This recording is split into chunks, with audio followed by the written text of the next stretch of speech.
I want to prove that your Bible is greater than any science book. When we're grafted in to the family, what tree did he choose?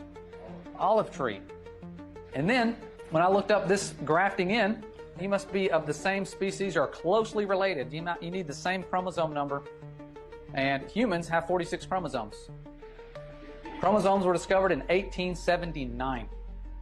Guess what other tree out of 73,000 species has 46 chromosomes? The olive tree.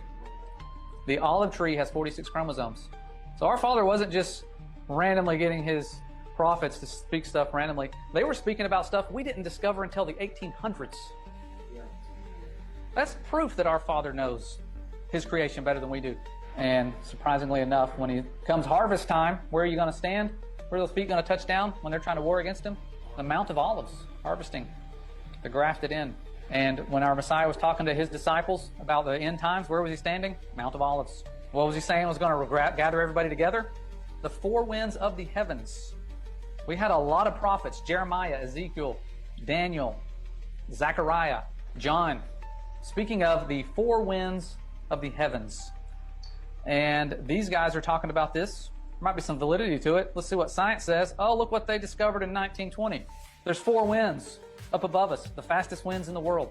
Now, I want to correct myself in the times I've spoke about DNA to my students. I always thought evolution was the only lie. I just had to worry about that. Everything else is safe, right?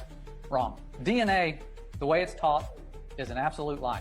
Genetic code is not like computer code. So this is what the experts say, that in your DNA, and this is probably wrong. I'm going to go ahead and say this is probably wrong. There's probably far greater storage capabilities. But they say it's estimated that in your DNA, and I'm not a technology guy, but they say there's about 1 million terabytes of information in a cubic millimeter, about this size.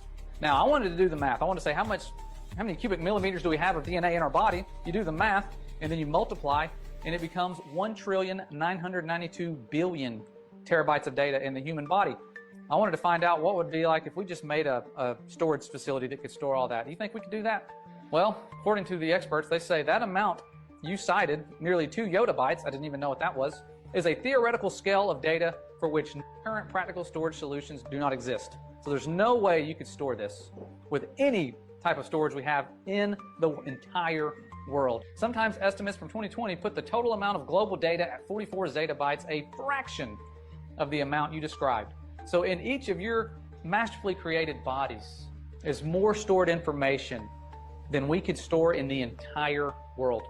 And our Father pieced that together on day 6 of creation. This video was created